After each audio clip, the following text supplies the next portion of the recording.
Strengthening Faith 8. In a long narration found in Sahih Bukhari, number 6806, the Holy Prophet Muhammad, peace and blessings be upon him, mentioned 7 groups of people who will be granted shade on the Day of Judgment by Allah, the Exalted. This shade will protect them from the horrors of the Day of Judgment, which includes the unbearable heat caused by the sun being brought within 2 miles of the creation. This has been warned in a narration found in Jami' at-Tirmidhi, number 2421. One of these groups includes a young person who was raised in the worship of Allah, the Exalted. This is a great deed, as one's desire for worldly things and possessing the mental and physical strength to obtain them is greatest during one's youth. For example, it is common to observe the elderly regularly attending a mosque, but rare to observe a young person. So if they put their desires aside and strive in fulfilling the commands of Allah, the Exalted, first, then their reward will be great. It is important to note, this narration does not refer to a young person who is constantly worshipping Allah, the Exalted. It refers to the one who fulfills their duties towards Allah, the Exalted, such as the obligatory prayers according to the traditions of the Holy Prophet Muhammad, peace and blessings be upon him, and their duties towards people. The one who behaves in such a manner will find plenty of time to do other lawful things. But this attitude is rarely observed in a young person, as most Muslims only appreciate the importance of fulfilling their duties when they get older. This is why it is extremely important for parents and elders to encourage their children from a young age to fulfill their duties. In fact, the Holy Prophet Muhammad, peace and blessings be upon him, even advised parents in a narration found in Sunan Abu Dawud, number 495, to encourage their children to offer the obligatory prayers before they reach the age when they become obligatory on them. This preparation ensures they will fulfill their duties when they become binding on them. Unfortunately, this is an aspect of raising children Muslims often overlook, as they encourage their children on succeeding in worldly matters and delay their religious education.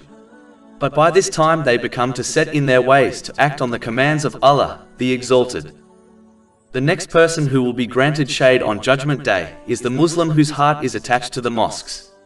This includes the Muslim who strives to offer their obligatory prayers at the mosque with congregation.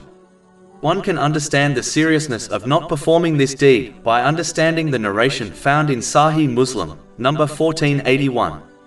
It warns that the Holy Prophet Muhammad, peace and blessings be upon him, desired to command the houses of the men who failed to offer their prayers in congregation at the mosque without a valid excuse to be burned down. In this day and age for a working Muslim, it is difficult to offer all their obligatory prayers at the mosque with congregation. But even still, with the exception of a few, every Muslim can offer at least a few obligatory prayers in congregation at the mosque every day. For example, those who work night shifts can offer the obligatory prayers which occur during the day. And those who work day shifts can offer the obligatory prayers which occur during the night with congregation at the mosque. This narration also includes those who regularly attend mosques in order to teach or learn Islamic knowledge, as this deed causes their hearts to keep returning to the mosque. The final person mentioned in the main narration under discussion who will be granted shade on Judgment Day is the one who remembers Allah, the Exalted, in solitude and cries. Firstly, the fact that this reaction occurs in solitude indicates the sincerity of the Muslim, meaning their reaction is purely for the sake of Allah, the Exalted. This reaction could be due to a number of factors which include one's realization of the uncountable blessings they have been granted, even though they show a lack of gratitude for them by using them incorrectly. One's understanding of the mercy of Allah, the Exalted, when He conceals their sins from the creation. A Muslim continuously receiving blessings from Allah, the Exalted, even when they sin. A Muslim's reflection and assessment of their own deeds which encourages them to sincerely repent. One's realization that they will only be forgiven and granted paradise through the mercy of Allah, the Exalted, and not because of their righteous deeds, which is confirmed in a narration found in Sahih Bukhari, number 6467. The important thing to note is that this reaction only occurs when one truly reflects on this material world, the afterlife, death, Judgment Day, and their deeds. The one who is heedless to this will never achieve this outcome. Over 400 free ebooks, audiobooks, infographics, podcasts, and blogs available on our website, www.shakepod.com.